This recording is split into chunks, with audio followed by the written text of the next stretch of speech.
C'est bon.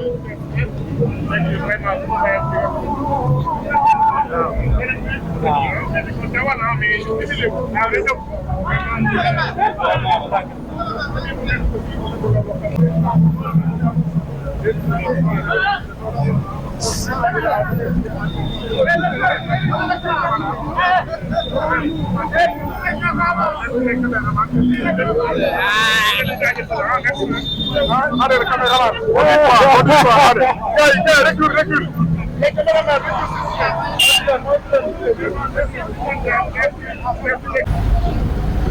Ci saw daawoon jiitu Ousmane ko jiitu quoi.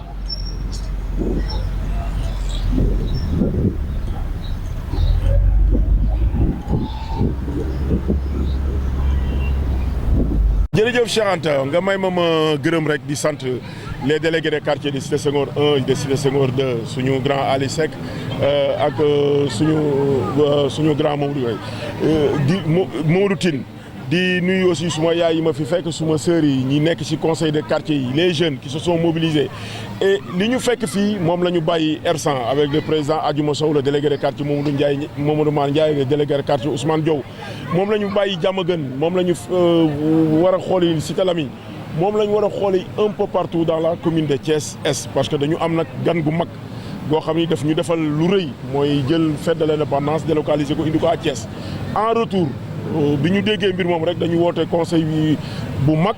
woo délégué de quartier yi woo bàjjenu gox yi woo relais communautaire yi woo ASC yi woo ñëpp ni leen nag dañu war a am gan donc il faut que ku ci ne woo relais communautaire yi ni leen ñëpp war nañ ci dugal seen loxo loolu moo indi cette journée de nettoiement bi nga xamante ni organisé nañ ko ce dimanche mu nekk sur l'ensemble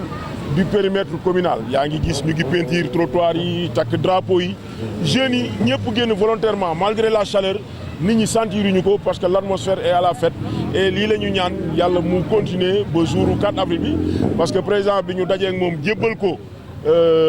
li ñu tënk ni mooy bëgg-bëggu Thiessois yi mu jël ko nee nañu buy ñëw incha allah dinañu indil cadeau comme nag dañoo dig cadeau moo tax dañ ko bëgg a tertu bu rëy boo xamante ni kenn dootu ko fàtt ci histoire du Sénégal. bi ma dajee ak président parce que stade bi ñu ko commencé liggéey yàgg na boobu kenn waxagul ni Thiès mooy nekk accueillir 4 avril mais bi ñu gisanteeg moom dañ ci profité parce que comme moom daf ñu defal loolu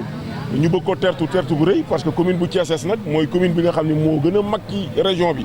gën ci tamit ëpp nit quartier populaire yi fi la ñu nekk boo xoolee quartier fii nga xam ni bu ñuy wax accueil populaire bi ñu bëgg a jagleel président de la république xel yëpp dañuy dem ci Cité Senghor dañuy dem ci Darou Salam dañuy dem ci R100 dañuy dem ci Cité Lamy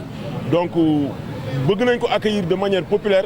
mais moom tamit ñaan nañ ko bu ñëwee incha allah rabi suñu terrain bi nga xam ni at yëpp ñu ngi koy defar te di ko defaral nag ASC yi parce que ASC yi ñoo tax ñuy sonn ba Sénégal di Sénégal ba léegi depuis les indépendances terrain bii nga xam ne mooy le seul terrain d'une commune aussi populaire que la commune de Thiès Est mësul am gazon bu baax ñun yàlla def ñun en tant que sportif en tant que maire ñu xeex ko mu metti woon loolu ba defal leen fi gazon synthétique donc ASC yi loolu pour delloo njukkal commune bi leen defal loolu waroon nañ bu lu mel nii buñ koy yëkkatee ñoom kenn waru leen cee jiitu mais gis nañu ASC yi seen taxawaay dafay des alors que chaque année ñu commune bi mooy joxe ay subventions te subventions yi waxuñu ni ASC yi lañ ko war a jox dañuy subvention aux associations ni ñu leen ko mën a joxee lañ ko mën a joxe association jigéen ñi lañ ko mën a joxe yeneen association yoo xam ne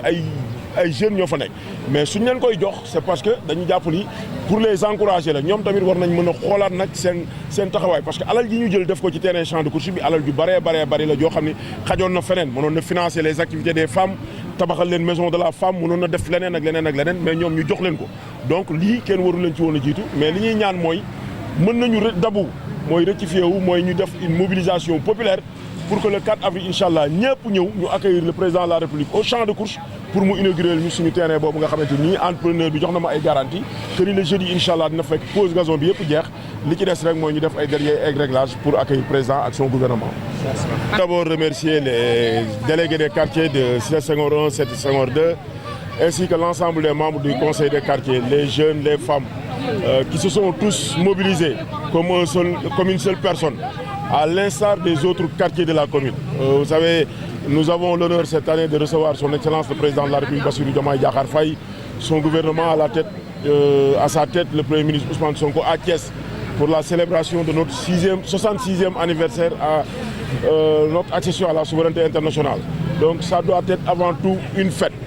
Le président a promis de venir avec un cadeau pour les Thiessois, donc nous nous devons de l'accueillir comme un roi. C'est pourquoi les populations l'ont compris et les populations se sont tous mobilisées. Tous les quartiers de la commune de Thiès-Est, en tout cas, sont mobilisés avec l'accompagnement de la mairie pour embellir leur quartier. Les gens sont en train de faire de la reverdure, de la peinture. Les drapeaux sont en train de draper la commune aux couleurs de la nation. Il y a un engouement, une atmosphère de fête et nous espérons que ça va continuer jusqu'au 4 avril, Inch'Allah. C'est presque tous les quartiers de cette commune qui sont concernés? Non, tous les quartiers de la commune de Thiès-Est, parce que dès qu'on a été informé de l'événement, nous avons convoqué l'ensemble des délégués des quartiers, les Badjenougor, les relais communautaires, les conseillers municipaux.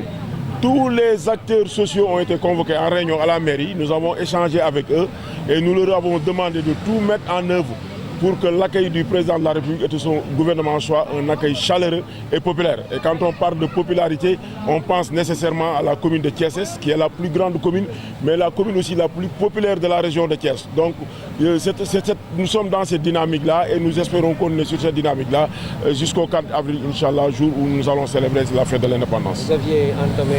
des travaux au niveau du stade des champs de course. Qu'est-ce qu'on a fait? Mais absolument. Bon, nous avions entamé les travaux du champ de course bien avant que Thiès soit désigné comme devant accueillir la fête de l'indépendance. Maintenant, nous avons voulu profiter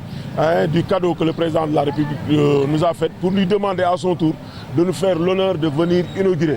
le stade des champs de course. Les travaux sont très en avance et l'entrepreneur me disait qu'au plus tard jeudi, la pose du gazon sera terminée et les derniers réglages vont être faits. Et je pense que le président de la République aura l'occasion, Inch'Allah, de venir inaugurer le stade avec nous. Et c'est l'occasion de lancer aussi un appel au monde sportif.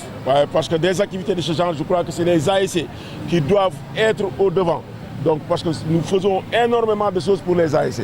La commune de Thiès,